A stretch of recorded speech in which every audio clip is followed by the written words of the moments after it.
नाम विक्रांत।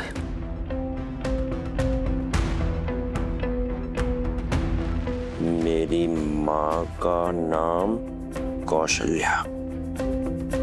मेरा दोस्त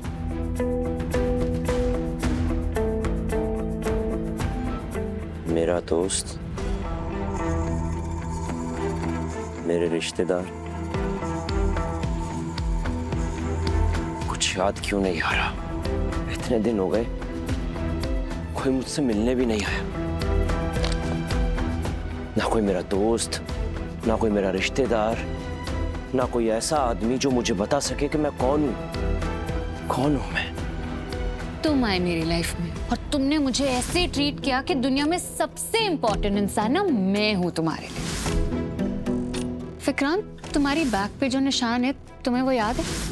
एक उन्नति। अरे थोड़ा जोर डालो दिमाग पे।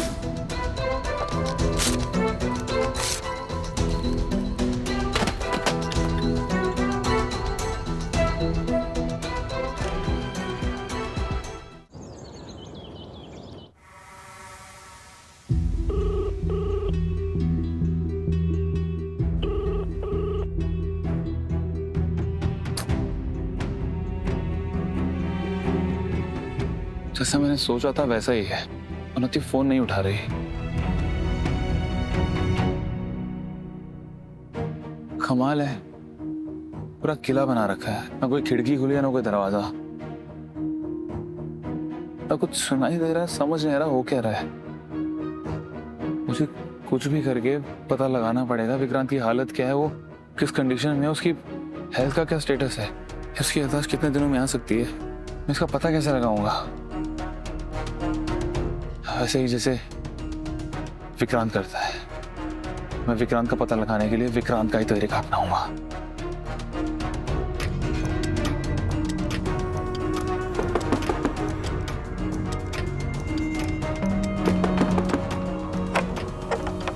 हेलो सर, आपका पार्सल आया है। मैंने तो कुछ ऑर्डर ही नहीं किया। सर एक्चुअली ये जो पार्सल है ना, ये 2 हफ्ते पहले ऑर्डर हुआ था। आने में थोड़ा डिले हो गया। आप ही कहाँ हैं? आपका नाम विक्रांत है ना?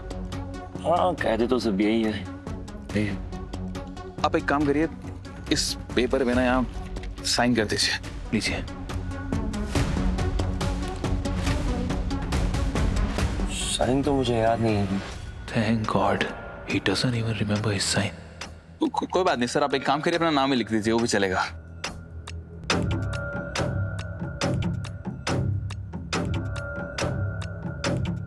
Thank you so much sir.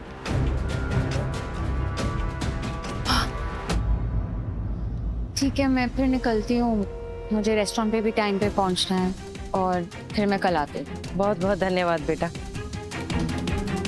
और मैंने तुम्हारे लिए व्हाइट सॉस पास्ता बनाया। तुम्हें मेरे हाथ का पास्ता बहुत पसंद हुआ करता था। क्या पता है खा के तुम्हें कुछ याद आ जाए। चलती हूँ।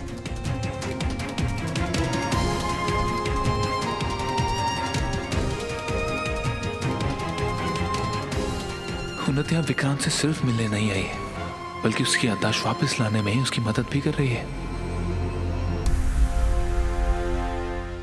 सुनानी, तुमने निकलो यहाँ से। रुक जाओ। एक्सक्यूज मी, ये क्या कर रहे हो?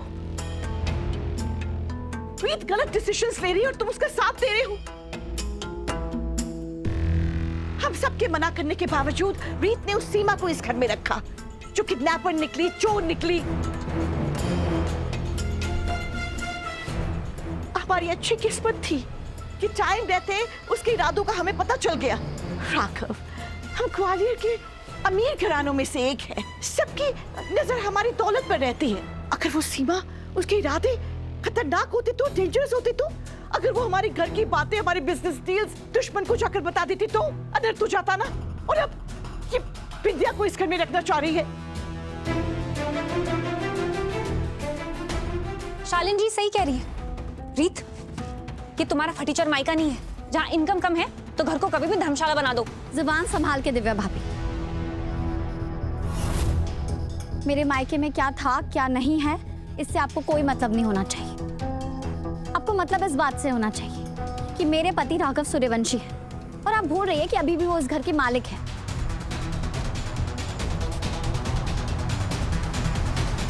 तो जितना इस घर में फैसला लेने का हक आपका है उतना ही मेरा भी है। वाओ रीत, और कोई बात नहीं बनी तो तुमने अपना ब्रह्मास्त्र निकाल लिया। राघव ब्रो, आप अभी भी कुछ नहीं कहेंगे? आपकी बीवी की हिम्मत तो देखिए, कितनी आगे बढ़ गई है ये। और मैंने सिर्फ यही कहा ना कि ये स्ट्रेंजर बच्चा है, हम इसे जानते भी नहीं, तो हम इसे घर में कैसे रख सकते हैं? तो इसमें क्या गलत बोला मैंने? आपने गलत बोला दिव्या भाभी। कोई भी बच्चा ये डिजर्व नहीं करता कि वो डर और मारपीट के माहौल में बड़ा हो।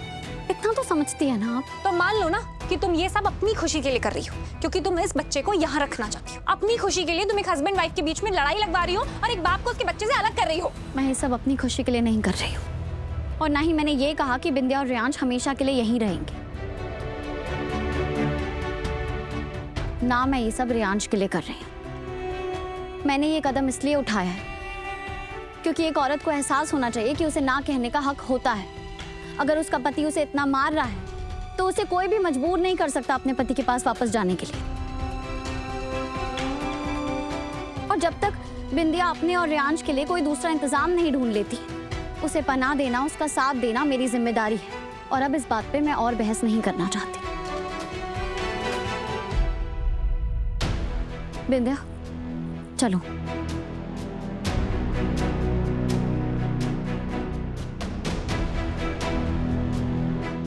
राघव बच्चे, रीत ने पूरे परिवार की इतनी इंसल्ट की, तुम चुप हो। वो अपनी मनमानी कर रहे हो और फिर भी तुम चुप हो, कुछ नहीं बोलोगी? आपने सुना नहीं रीत ने क्या कहा? इस घर में जितने लोग हैं उससे कहीं ज्यादा तादाद इस घर में कमरों की है,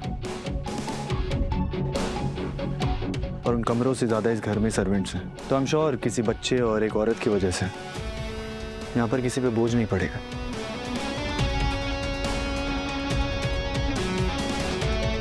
और तुम निकलो यहाँ से।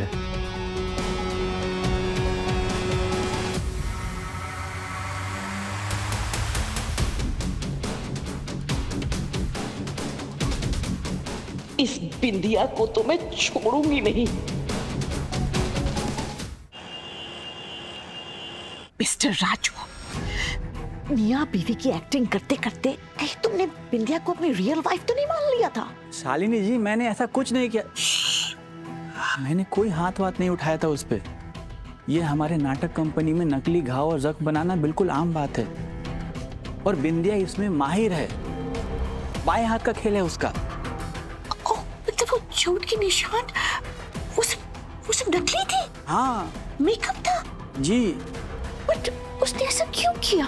I mean, ये सब करके उसको क्या हासिल होगा? शालिनी जी, आप बिंदिया की बातों में बिल्कुल मत आइए। वो एक नंबर की चतुर चालाक लोमड़ी है।